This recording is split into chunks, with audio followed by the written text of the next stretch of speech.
Tech Talk with Matthew Dickerson. Matthew Dickerson. Tech Talk. Sit back and relax. It's time to talk technology. Hello, scholars of the digital age. Put away your science fiction and gear up for some science fact with a tutor for the future, Mr. Matthew Dickerson. G'day, Matt. Yeah, g'day, James. How are you going this week? Very, very good, yeah. Now, I know it's a bit scary, but we do actually have an influence on some people out there. And believe it or not, we suggest things and they actually go and do some things that we suggest. I know. That's great. That's great news. So we talked about it a few weeks ago that we were concerned, or some people were concerned about their phones possibly listening in on their conversations. Oh, yeah, I remember this. Yeah. Oh, I've got something to add to that too. But anyway, you've got something. Well, I gave people the experiment or the idea of doing the test where they sit their phone around, they make sure they don't go and physically search on the web, don't go and type in some search term, but talk about it around their phone. And the topic that I picked in particular was wedding dresses. I've got no weddings in my lives at the moment, and I couldn't see any reason why I would go onto my computer and search for a wedding dress. So I did that, and I had a few people basically go down that same path. So I had a bit of feedback come in now, and actually also based on some of my own experimentation. And at this stage, we're a bit concerned because Google were in a little bit of trouble for doing some things they said they weren't doing at the time. But at this stage, I can find no evidence, just from the experimentation that's been done in a very small sample space, no evidence whatsoever of anything listening in on my conversations and then giving me some search terms. Okay, yeah, well, I mean, the jury's going to be out on that because we tried that at my place. Okay. And no weddings happening around us as well, but here's me with my original ideas. You know, we talked about wedding dresses. And lo and behold, we got a little bit, well, my wife did at least, got a little bit of wedding dress stuff. Oh, no. But I need to qualify that, Matt, because she does do internet searches for dresses, full stop. So maybe there might have been a link there. But, you know, this is like the basis of superstition. If something happens like that, you only need it to happen once, and it reinforces a little superstition. So the jury's still out. We're going to do further experimentation on that, I think. So we might revisit this in another month's time or so. And we'll get our listeners to keep playing with some different ideas because I'd love to hear someone that can say definitively. An original idea, yeah. Maybe some mountain climbing or something like that and end up getting some gear from Kathmandu. That's right. Hey, just throwing the idea out there. All right, well, today we're smashing it out of the ballpark yet again with another great ep, folks. Stick around for the next 25 minutes or so and chow down on some of these tasty morsels. Matt, you're going to tell us about some supersonic commercial flights and how they're making a comeback. And we're going to find out what mega rich people do just because they can afford it. And we're going to find out why we need our very own stretchy computer screens. More of that later, though. How about this to start off with? Internet-connected thermometers. They aren't not only giving COVID a nudge, but they're likely to form a major defence against most diseases in the future.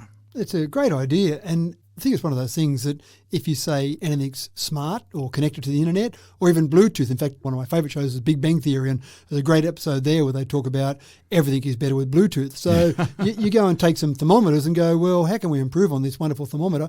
Let's connect it to the internet, which seems maybe a bit of a gimmicky thing, but... Yeah, that's what I thought. Like, what advantage is it to connect your thermometer to the internet? Yeah. But you start getting thermometers talking to each other. Well, you start getting all that data being collated, and they've been doing some experimentation. It's a little startup company called Kinza, and they're based in California, and they've been using this for a few years. In fact, before COVID came along, they were doing it just to try and detect the flu at schools early. And they were finding that just by getting a regular check of students and their temperature, getting that all fed back into a central database, and then they could say, hold on, school X, it looks like there's a few temperatures rising over there. Get in there, do some further testing. Look at that. You're about to have an outbreak. Yeah, you're about to have an outbreak, so get the kids to stay home and not spread it. Obviously, if you can keep the kids away from each other, then that's going to stop the outbreak. Now, that was all interesting when it was the flu, but now when it's COVID, suddenly everything ramps up a fair bit. So they're actually at the moment about to roll out 100,000 smart thermometers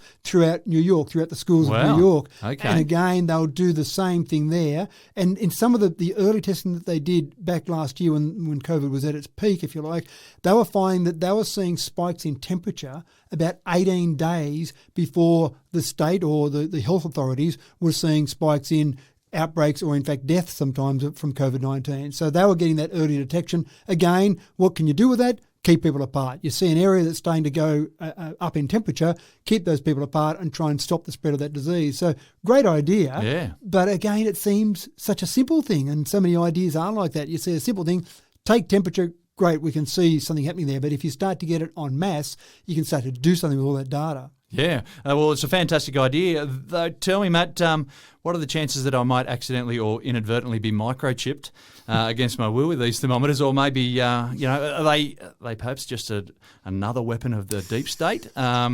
I don't know. you have been watching some interesting shows in the last week, haven't you?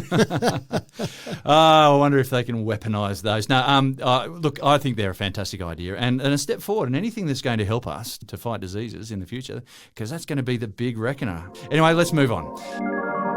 What's the latest news on the smartphone market? Yeah, it's actually quite fascinating. Just the sales. I like to look at the sales reports that come through and to see who's leading the sales and just the outright number of sales. So we've got all our figures that have just come through from Q1 from this year. So January to March this year. And obviously comparing that, say, year on year, last year, that was just at the beginning of COVID-19 outbreak. So smartphone manufacturers might look back or maybe we'll go back 2 years and look at what the figures were 2 years ago. But the number one smartphone seller for the first quarter this year was, quick drum roll there, Samsung. Ah, there you go. Which is interesting because many people in Australia, and it's in Australia, Apple's got a higher market share than Samsung. Right. But many people in Australia just assume that Apple's the number one seller around the world. But Samsung are usually up there at number one, or if not number one, very close to number one.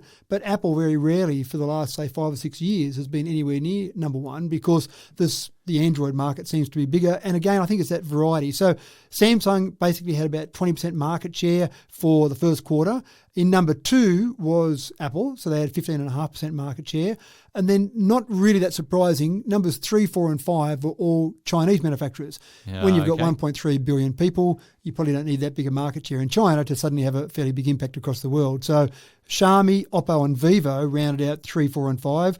But what really amazes me, James, is the outright number. So Samsung, in number one, sold 76.5 million phones. Hang on, that's in 1 quarter? That's in a quarter.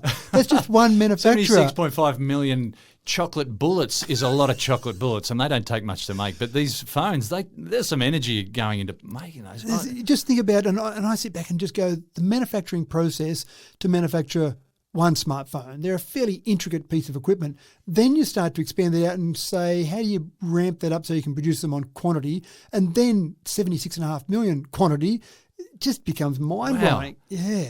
Now, they haven't got just one factory, obviously. They've got So more are than these one single-use mobile phones that they you make one call, one text message, and you got to bin it? But That's no, right. 76.5 million phones. That's Yeah. right. Now, I think most of the advantage that Samsung has is they do have a fairly wide breadth. Someone like Apple, for example, focuses more on the high end of the market, the flagship models, but Samsung has everything from the flagships, from their S21s, for example, all the way through to their A12s, A32s, their base models. So they've got great variety there.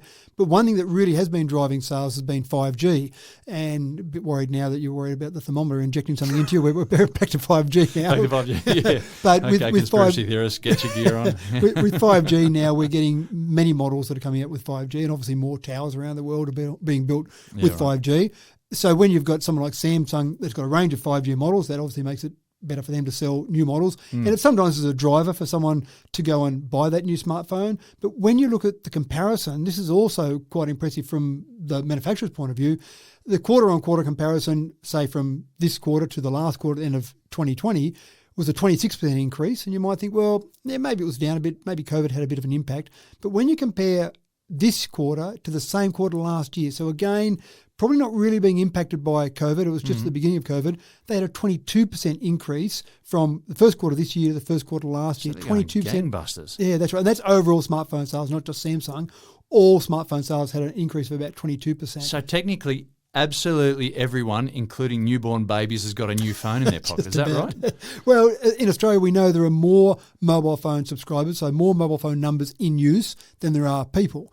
Now, that means that maybe not every baby's got one, but it means that many people have more than one. And when you consider that a tablet or a dongle or other devices that might be connected, they're all using up a mobile phone number as well. It's not hard for one individual to have 2, 3, 4 services as such. Yeah. So getting more than we've got in people doesn't surprise a lot of people. And they're getting them younger now. It used to be, wait till you get to high school. That used to be the trigger for a lot of kids that they'd whinge or nag to mum and dad, and they'd say, no, wait until you get to high school. Well, now I think we're seeing kids younger than high school getting to the point where they've got mobile phones. So it is broadening out that market as well. Yeah, it's just been normalised, hasn't it? It has. Well, moving on. They pulled the pin on the Concorde way back in 2003, folks, and it really upset a fair chunk of the European and American population, not just the well-to-do, but real flying enthusiasts as well. Well, folks, they'll soon have a chance to fly supersonic again, and that's you too. Yeah, that's me too. I never flew on the Concorde, James, and when it got shut down, I actually thought, I would have liked to have. And I looked at the tickets when they were going at the end, and people were buying normal tickets, putting them on eBay, and they were going for $60,000 and $80,000. So I thought that might be the best use of my money. Well, from what I gather, we had some high-end businessmen who were commuting between France and New York on a daily basis. Yeah, that's right. You'd go across to London, for example, or New York, or Paris. And it was about a 7-hour trip or thereabouts, maybe 7.5 hours normally.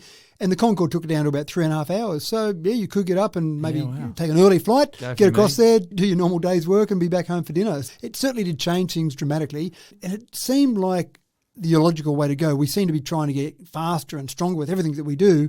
So why wouldn't we all be flying supersonic? Well, that was back just in an 76. exciting prospect to be going faster than the speed of sound. You're right, James. Especially when you consider how significant an achievement it was when humans first flew faster than the speed of sound.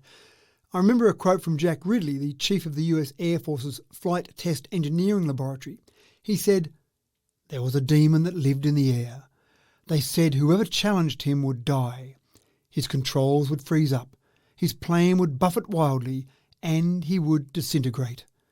The demon lived at Mach 1 on the meter, 750 miles an hour, where the air could no longer move out of the way.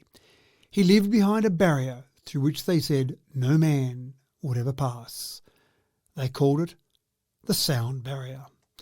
Well, of course, as history tells us, Chuck Yeager broke the sound barrier on the 14th of October 1947. But fast and the speed of sound travel was not possible for most people until along came the Concorde. But it's been 2003, as you say, 18 years since we've last flown supersonic for the general public. But now there's a company called Boom Supersonic, and obviously Boom with the sonic boom reference there, and they've got a plane called the Overture. So they believe that this will now get back into the realm of where people will be flying supersonic again. It's not going to be quite as fast as the Concorde. The Concorde actually flew at just over Mach 2, so just more than twice as fast the speed of sound. So it flew roughly at about 2,180 kilometres an hour.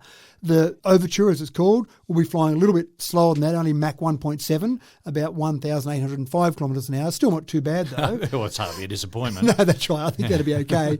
But the real thing here is about the sustainability of it. The Concorde, for all the years that it flew, people talked about the expense of running it, the maintenance costs. It was the last plane, really commercial plane, that still had 3 people in the cabin. It had 2 pilots and a flight engineer. Not sure what the flight engineer did, but obviously you want to design that out of the plane and only have the 2 pilots in there. The whole idea of this is that you've got to try and fly it sustainably. So they believe they can produce the plane and have airlines flying the plane for net zero carbon emissions. Which is that's amazing. Pretty big claim to make, isn't it? Yeah, right. So what sort of fuel are you using for that, sorry?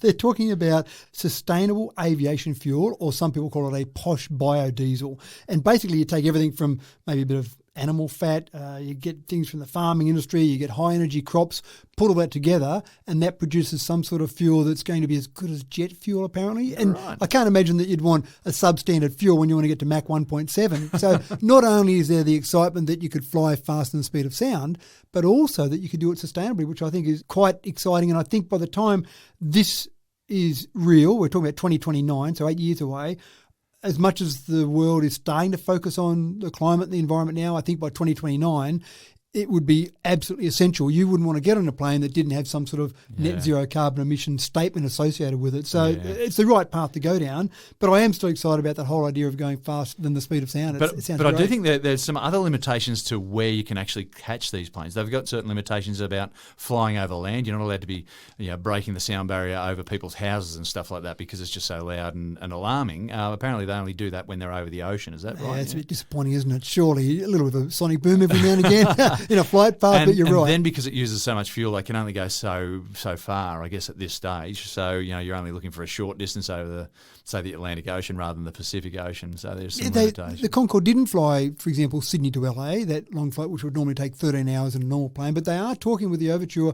They're quoting travel times between Sydney and LA. Oh, really? So it may well be that they start to get a bit longer. And obviously they fly high, and the Concorde flew at great heights as well. So about 60,000 feet it flew at.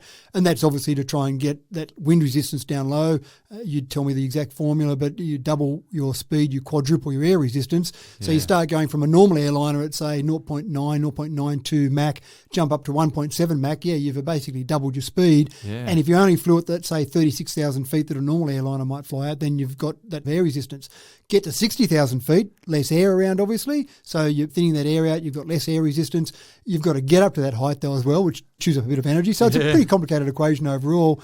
And you've also got that expansion of the cabin, less air density at 60,000 feet. So the cabin wants to expand more pressure on the inside, because we're little humans in the middle. We want to be sitting there at a nice, comfortable air pressure.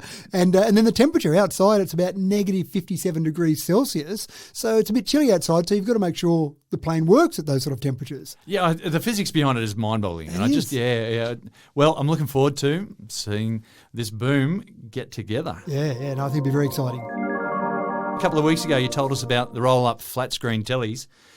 Now we've got a stretchy flat screen. What the? So I don't want to get people confused here. We did talk about the roll-ups. That's great.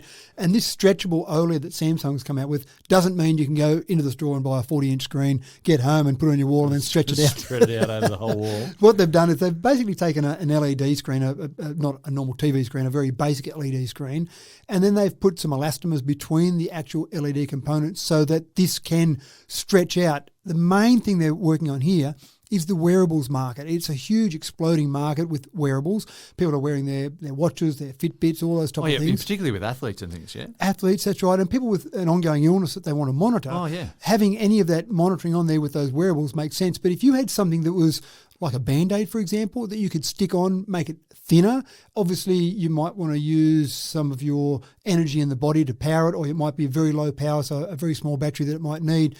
The idea here would be that you could have, for example, a heart rate monitor. It would be on your body, and you could actually just monitor that by looking at the LED screen on there, not connecting it to a phone, not looking at a clumsy watch or whatever it might be.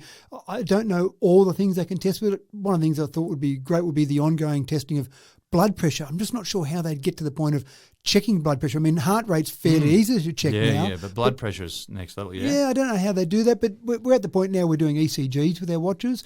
But the idea here is, again, get this device. You walk into the doctor, hey, doc, I'm worried about whatever. And he says, sure, and he pulls out a little patch, sticks it on, and that would be the LED screen built into the actual measuring or monitoring device as well. Yeah, because right now, if you need a heart rate monitor, you've got this satchel you've got to wear on you, and you're strapped in, you've got the wires hanging off you and whatnot. Yeah. Yeah, how inconvenient is that? But I'm interested in this blood pressure, if they can solve that, because the sphygmomanometer makers of the world are probably getting a little bit nervous. You did well with the pronunciation there. Lots of practice as a science teacher, Yeah, so you're right. There are other ways to measure blood pressure, but normally they're relying on that constriction of flow to try and check what pressure the blood needs to get through. How you do that with a little stick-on thing, I'm not sure. Yeah. But there's other things I'm sure that people could monitor. And again, once you've got the technology, with so many of these things, the technologists come up with the technology and then they leave for someone else to come up with the application for it. So at this stage, Samsung said, hey, we've got a stretchable OLED. What do you want to do with it now? And then other people will come up with some of those concepts. I can imagine people wearing their mobile phones on their forearm or whatever now, and yeah. Well, Why we've would you talked carry about a bulky mobile phone in your handbag or putting it in your pocket. That's right. Just put your glove on, put your sleeve on, maybe, and that's your mobile phone built in. Maybe it's using the heat difference between your body and the outside air to generate enough power for it. Who knows? Let's go forward 50 years, James, and see exactly what people are doing. The prophecies of the future. This is amazing. Retro gamers are going to get behind me on this next story. Now, in the early 80s, I worked so hard to hone my skills on Space Invaders and Centipede. so that if our planet was to be invaded by large pixelated aliens, then my talent would come right into the fore. I would be a very needed commodity. Well, it never happened, or at least it didn't happen yet. But there's some great news, Matt. Atari is on the comeback. Is that right? That is right. And I was right beside you, James. If we were ever invaded by a bunch of asteroids, I reckon I could explode them all with my little triangle that I could move All around the those screen. Wasted hours that Mum and Dad said, they weren't wasted one little bit. Absolutely not. Once the invasion happens, we've just got to wait for that to happen. But Atari is a big name in gaming consoles, or it was a big name.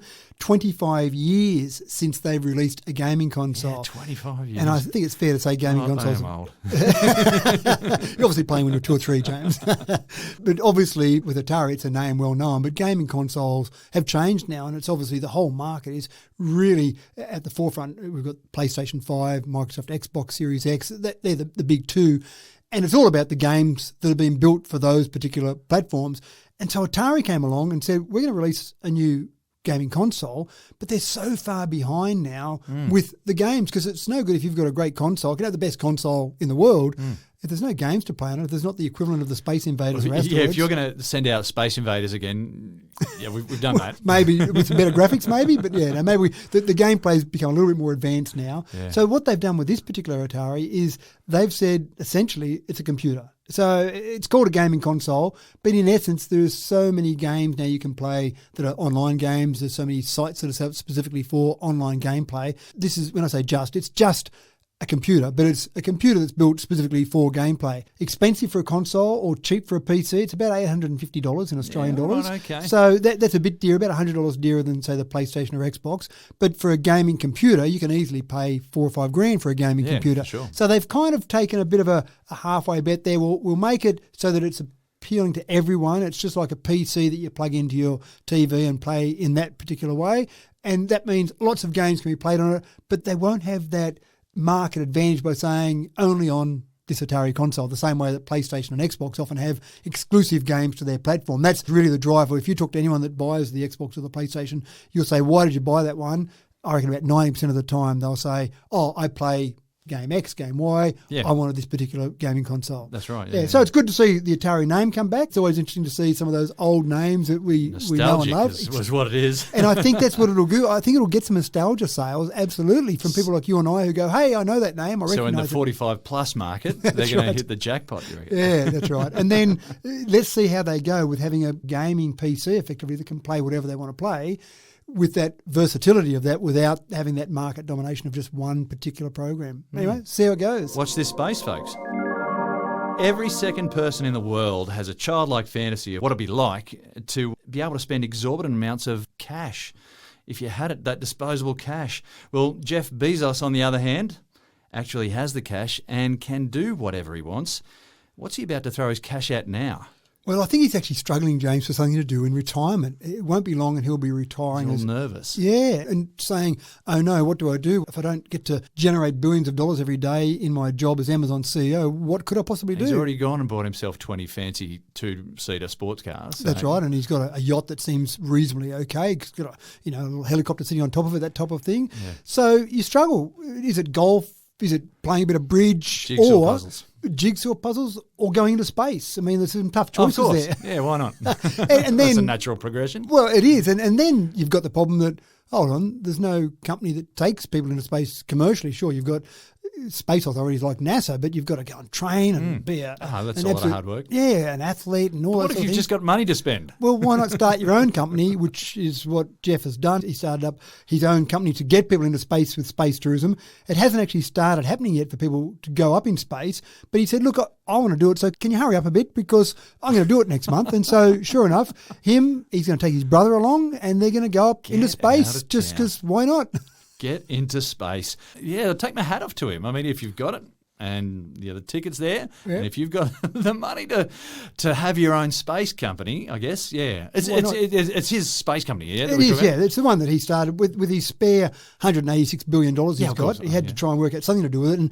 And starting up a normal company doesn't chew up money like a space company. They tend to chew up a bit more money. And there's a bit of a race at the moment with the billionaires. You've got Elon Musk with his SpaceX. You've got Richard Branson with Virgin Galactic, which has probably been going the longest of all of them. And, of course, then you've got Jeff Bezos with Blue Origin. So you've got this bit of a race going on, but I think this is Jeff's way of sticking up a couple of fingers at the other guys and saying, you reckon you've got a space company? Well, I've got one, and I've been up in space with that company, so take that. Well, Branson was talking like this about 5 or 6 years ago. I think Virgin Galactic was all set to go off in about 2015. They had a couple of big accidents, and some people walked off the job and whatnot. And so we're still watching and waiting for that. But I think the concept is still right. They've just got to get the technology right, and obviously Jeff's saying, I'm backing this. I'm taking my brother up there. I hope he likes his brother. I assume he does. I'm taking my brother up there with me. And so he's got to be pretty confident that it's all going to work okay. But obviously they feel like there is a huge market there for space tourism. And they're not going to be cheap tickets. Forget about the price I might have had to pay for a Concorde, an eBay ticket for Concorde. The prices for space tourism will be in the hundreds of thousands, if not in the millions of dollars for a normal ticket for you to go up and spend a bit of time just playing around in space. Now, I gather that it's only a 10 or 15-minute flight as well. I can't imagine it's very long. I'm not sure this particular one, but there is hope for us, James, because we can get on this flight. They do lotto? Believe it or not. A lucky dip? Almost. They've got a little auction. So it's not a lucky dip, but at the moment, the flight's going to go on 20th of July, so that's the anniversary, of course, when Apollo 11 went up and had some men running around on the moon. But on the 20th of July, that gives us a fair bit of time left to get the auction going and go and do a bit of fundraising, maybe a few cake stalls, that sort of thing, to raise some money. At the moment, the bidding is at US $2.8 million. And I'm a bit surprised by that. I actually thought it might be higher. My guess, if I had to pick a number, I think this one ticket to hang around with Mark and Jeff ducking up into space will easily get up to about $30 million in that auction. Maybe it'll blow that away. That's a lot of cake you've got to sell. That's a few cakes. Probably got to start up your own cake empire in the next few weeks, You've got to get cooking. Yeah. Right. So anyway, after that's successful, the good part will be that I'm sure Elon will want to go up there. I'm sure Richard will want to go up there. They'll all be doing it. And then ticket prices will come down. They might only be $100,000 at some stage in the near future. Yeah, right in our grasp. That's right. It's that time again. It's time for the latest mail on internet scams. Matt, Australians would like to regard themselves as pretty savvy, but the figures say otherwise. And the COVID landscape provided a happy hunting ground for scammers, am I right? It did. The ACCC, the Australian Competition and Consumer Commission, has just released a report where they've given the dollar figure. We all hear about scams. We maybe know some friends that have been scammed. It might be $50 here. It might be a bit annoying there. But in totality across this nation for the last year, $851 million was lost. Oh, my God. In what was known. Wow. That's all that was reported. Many people that get scammed out of a small amount of money don't worry about it because it's embarrassing. Yeah, it is. And they shouldn't be embarrassed. I had someone tell me the other day they were so embarrassed because they got scammed. I said, don't be embarrassed. You've got some people that are not very nice people who are using some very clever tools and working very hard to try and relieve you of $20. Yeah, you're right. And that's right. So the smoke and mirrors that they use are very, very clever. But nevertheless, if you've been scammed, I think, you just... It's annoying, it's frustrating and sometimes it is embarrassing, although it shouldn't be. But you're right, it shouldn't be embarrassing. It shouldn't be. When you start to break it down, investment scams cost $328 million. And investment scams are typically when the investment's too good to be true. Invest your money, and sometimes it's not even too good to be true. It's just a normal investment. Invest in these condominiums and you'll get a 5% return on your money. And people say, oh, well, that's a reasonable return. That's about the same as I'd get in some other investments. I'll go and invest in that. So sometimes the really clever scammers don't say, James, I promised you a 30% annual return on your money and it's guaranteed, because you go, hold on, that doesn't sound right. But you do a more reasonable return. It sounds pretty good, and they have some pretty effective marketing programs they do. So investment scams 328. Romance came in number 2 at 131 million. That's a nasty one. It's just taking advantage of people in a vulnerable state. None of them are good, but that's taking advantage of vulnerable people. Yeah. But number 3 was payment redirection, and I really feel for this one. $128 million was lost in payment redirection, and these are the ones where I send you an invoice, and in between me sending it and you receiving the invoice, it goes via a scammer. They managed to steal that data away from going to you. They just change the bank details on that invoice. Yeah, okay. You receive the invoice. You know you're getting an invoice from me because it's some work that I've done for you. So there's the invoice. You happily pay it. End of story. I ring you in 2 weeks' time saying, James, I'm sending around the guys with baseball bats, and you say, hold on, I've already paid that. Yeah. Here's the receipt. Got the receipts. That's not my bank details. What's going on? And away it's gone to someone else. Those ones are very hard to guard against those, except I do say to people, When you get an invoice, if it's not the same invoice number or details that you've paid on a regular basis, if it's a new company you're dealing with or they've changed their details, pick up the phone, the good old-fashioned phone, and ring the person. Can I just check your bank details, please, and make sure they match? So you don't see us going back to a more cash-heavy sort of society. Everyone still wants to use their cards and use their direct debits and transfers. I don't see that. It's just, again, with every new bit of technology put in place, some scammer will try and get away around it. So I think it's just that constant leapfrog process where we've just got to get a little bit smarter and cleverer than the scammers. They'll come up with something to try and beat us, and on it goes. Keeps people interested, huh? If you need to get around Brisbane, you've got to think about how you're going to do it. Buses might be a bit too crowded for you. Trains are just too inflexible. Maybe you're just not a taxi or an Uber kind of person. I understand Brizzy's had shared e-bikes and e-scooters to zip you around from point A to point B for a while, but they're really taking off. Is that right, mate? They've got 2 new companies that have come into their e-mobility schemes in Brisbane, and I'm pretty excited by this. I don't like to talk about Queenslanders leading Australia in anything at all, but in this case, Brisbane is leading Australia. They are the most e-mobile city in Australia. Wow. And good luck to them. They've got, with this latest contract they've just released, they'll have 2,000 e-scooters and 800 e-bikes. They've awarded them to 2 companies. Each company will take half of those numbers. They've actually had a trial going already with Lime, and Lime's been providing their e-scooters for some time now. I'm ridden on lots of e-scooters around the world in different places, but Lime I've certainly used before, and I love the concept. You walk up, you see a scooter there free, you scan the QR code on it, starts charging you some minuscule amount of money. We're talking about a couple of dollars for a normal ride maybe, and you jump on the scooter and you ride from where you are to where you want to get to. You get off and you leave it there for the next person. So the whole concept is fantastic. And it's a wonderful idea in theory, and in Brisbane it's working quite well, yeah? Absolutely. Yeah, otherwise you wouldn't have this company, another company coming in and bringing in all theirs. But I know there are other cities around Australia where they've been fishing bikes out of waterways and from up trees and whatnot. And yeah, but Brizzy seems to have the culture that is where they're going to look after it. Well, I'm intrigued by that because when I've seen them in various places overseas, there doesn't seem to have been a problem. It seems to be that people are very good at leaving them somewhere nice, leaving them upright, leaving it there for the next person. But you're right, in some cities in Australia that they've tried this, they have had to fish them out of trees, rivers, wherever, and it's like it's there for the greater good. It's there for everyone. Don't wreck it for everyone. Whereas Brisbane, whether or not they've taken some of those hits and said we'll keep driving forward with it, or whether people have been a bit nicer in Brisbane, I'm not sure, but they are forging ahead with it. And I think once people get used to it, I think then people will go, well, hold on, I shouldn't throw it in the river because I might need it tomorrow night when I'm coming home and I can't get in my car. When it becomes normal and people look after these things, and it's normal to look after them and have them in good condition and people enjoy that. These 2 particular companies, Beam and Neuron, that won the contracts in Brisbane, they had some nice little bits of technology in them that Brisbane Council that was awarding the contract was impressed with. One of the things they did was they had geofencing. So when you normally ride an e-scooter, you can ride it into some area there and then leave it. But then if you try and get on it, and I've had this happen where I try and get on it and it says, no, I'm in the wrong area. I'm going, well, the scooter's here, so how can I be in the wrong area? But then you've got to find where you can use it and then move it out of that area before you can register to start riding again. Right. They've got some geofencing where it'll just keep it away from those areas altogether. I assume that it will essentially just cut the power to the device as you're riding along so that you can't just keep going through, say, a high pedestrian area or even some risky areas where there's lots of cars or buses around still. That sort of technology is improving all the time. And I think with the geofencing, it's getting more accurate as to where it is. So it might have been in the past that it knew where the scooter was within a 50-metre radius. Maybe it's down now to a 5-metre radius, for example. Right. That's all improving. That's all making it a better experience for people, but also making it so that it's better for the actual pedestrians, the other road users, other people out there, because obviously you don't want to have someone blasting through on an e-scooter and knocking some little old lady over.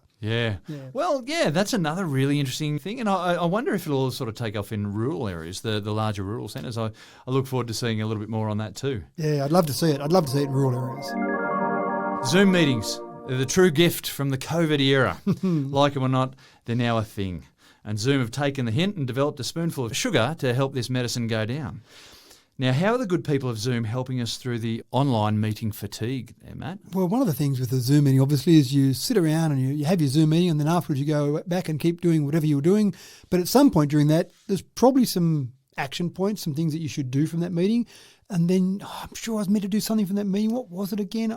I'll go back and look at the recording of the meeting or ask someone else on the meeting. And it's all a bit clumsy. And so maybe by the next Zoom meeting, people haven't done what they were meant to do. So now you've got the ability to have an automated transcript. Right. So all those words that we spoke in the meeting, all the things that happened in that meeting, there's your transcript. and you can go back and follow up. Oh, there you go. That's right. I remember there. I've got to go and find the widgets for the next meeting. I'll go and get that done.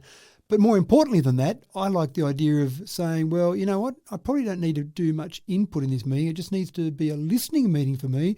So maybe I just wait for the transcript after the meeting and not actually attend the Zoom meeting because I can just catch up on the notes afterwards because they're not expecting my input. We're just being told some information there. So maybe it's not designed for that, but I can see it being used for that. Absolutely. Yeah, right. I just love the idea that you've got all those spoken words all there, written down, ready for you to take action on, check back over, and you can't have, James, at the last meeting, we said, well, no, let's just check the transcript. We'll just go and have a look there. Right. Settle those disputes straight away. Yeah, that's right. I'm actually keen, James, to go a step further than this. I actually like the idea of having a transcript life. So as we walk around through life, we're just constantly recording everything, and we've got a transcript. And so your that life has been journaled automatically. That's right, because there's so many times I go, look, I'm sure last week, James, we said we do this. And, no, I don't remember that. No, look, I'm sure I remember that. And, of course, memories are fallible, and we can implant memories and we can remember different things in different ways depending on our perception. Means everything, but when absolutely. it's all written down. When it was just, if it was totally journaled, I'll just pull that out, James, and see what we said last week. And there it is. There's the written word as according to my transcript device anyway. So that would be fantastic. But that's the next stage. At this stage, it's only just Zoom meetings can be totally automated for a transcript. Well, I wonder, folks, if that has cured you of distaste for Zoom meetings or whatnot, or maybe it's made you excited about them. Either way, we're going to call that stumps for this week. Thanks for tuning in once again, folks. You've been listening to Matt Dickerson for Tech Talk. My name is James Eddy. Lovely to have you listening in again.